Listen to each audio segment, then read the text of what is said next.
જય શ્રી કૃષ્ણ મિત્રો, નિત્ય સત્સંગમાં આપ સૌનું સ્વાગત છે। આજે આપણે સાંભળીશું મહામાસ મહાત્મય। જો આ વિડીયો તમને પસંદ પડે તો લાઈક અને શેર કરી ચેનલને સબસ્ક્રાઇબ જરૂરથી કરજો। આપણા શાસ્ત્રોમાં પંચાંગનું ઘણું મહાત્મય છે, તેમાં પણ કાર્તિકી પંચાંગનું આપણે ત્યાં ભારે મહાત્મય છે।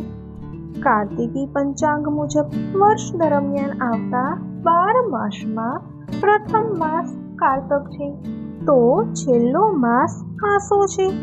આ ક્રમ પ્રમાણે જોઈએ તો ચોથો માસ મહામાસ આવે છે।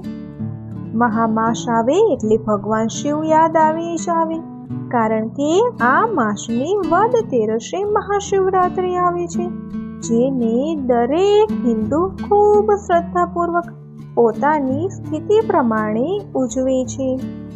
જો આપણે હિન્દુ રાષ્ટ્રીય પંચાંગ જોઈએ તો હિન્દુ રાષ્ટ્રીય પંચાંગનો 11મો મહિનો મહા ગણાય। આ માસની પૂનમે ચંદ્ર મઘા નક્ષત્રમાં હોય છે, તેથી જ આ માસનું સંસ્કૃત નક્ષત્ર મઘા ગણાય છે। આ માસનો મહિમા ઘણો અનોખો છે। પદ્મ પુરાણ, મત્સ્ય પુરાણ, નિર્ણય સિંધુ નામના મહાગ્રંથોમાં આ માસનું ખૂબ વિસ્તારથી મહાત્મય કહેલું છે। જો તે આપણે જોવા જોઈએ તો એક આખું મહાપુરાણ મહામાસનું મહાત્મય લખવામાં સર્જાઈ જાય। મહામાસે સ્નાન દાન પુણ્ય કરવા માટેનો ઉત્તમ તથા ખૂબ પવિત્ર માસ છે। આ માસ દરમિયાન કરેલ દાન પુણ્ય તથા સ્નાન અક્ષય ફળ આપનાર બને છે। જે શ્રદ્ધાળુ આ માસ દરમિયાન જેટલી શ્રદ્ધાથી દાન પુણ્ય સ્નાન કરે છે, તેનું તેને અનેક જન્મ જન્માંતરમાં સુખદ ફળ મળ્યા કરે છે। મહામાસનું ધાર્મિક મહત્વ જોવા જોઈએ તો આ માસ ભગવાન વિષ્ણુને અતિ પ્રિય હોવાથી બને તેટલી વિષ્ણુ ભક્તિ આ માસ દરમિયાન કરવી જોઈએ। સાથે સાથે થાય તેટલા દાન પુણ્ય કરવા જોઈએ।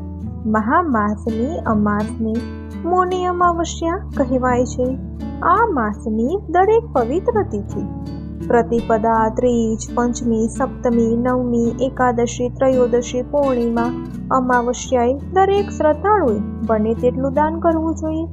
જો કોઈ ફક્ત નિસ્વાર્થ ભાવે દાન પુણ્ય કે સ્નાન કરે તો તેને તેનું બહુ જ સુખદ ફળ અનેક જન્મ સુધી મળ્યા કરે છે।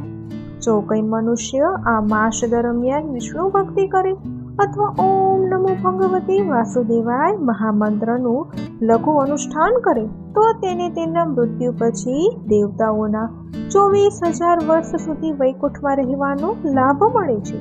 વળી તેમાં પણ સૌથી ઉત્તમ એવું તો ત્યારે થાય છે કે આ વૈકુંઠવાસ દરમિયાન તે ભગવાન વિષ્ણુનો પ્રિય પાર્ષદ બની ભગવાન વિષ્ણુ જેવું જ બીજું સર્વરૂપ ધારણ કરીને બીજા અનેક જન્મ સુધી તેનું ફળ મળે તેવા અપાર પુણ્ય મેળવે છે।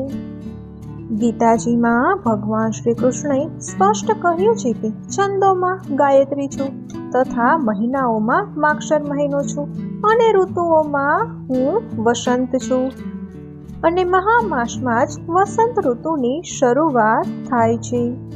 આ માસ દરમિયાન આવતી વસંત પંચમીએ ભગવાન વિષ્ણુની સાથે માં સરસ્વતીનું પણ પૂજન અર્ચન કરવાનો અનેરો મહિમા છે। માં સરસ્વતી સંગીત તથા વિદ્યામાં અધિષ્ઠાત્રી દેવી છે। તેમનું પૂજન અર્ચન કરનાર રાગ રાગિણી તથા વિદ્યામાં ખૂબ પ્રવીણ બને છે। આ ઉપરાંત વસંત પંચમીથી જ વ્રજમાં હોળી ઉત્સવની શરૂઆત થઈ જાય છે, અને ભગવાન સાથે ભક્તો અલગ અલગ પ્રકારે હોળી ઉત્સવ ઉજવે છે। આ ઉપરાંત આ જ મહિનામાં મહાશિવરાત્રિનો ઉત્તમ પર્વ પણ આવે છે। ભગવાન શિવની આરાધના કરવા માટેનો ખાસ પર્વ એટલે મહાશિવરાત્રિ। ભક્તો પોતાની શ્રદ્ધા અનુસાર ભગવાન શિવનું પૂજન કરે છે અને તેમના આશીર્વાદ મેળવે છે। તો મિત્રો, આ હતું મહામાસનું મહાત્મય। જો આ માહિતી તમને પસંદ પડી હોય તો વિડીયોને લાઈક અને શેર કરી ચેનલને સબસ્ક્રાઇબ જરૂરથી કરજો। જય શ્રી કૃષ્ણ।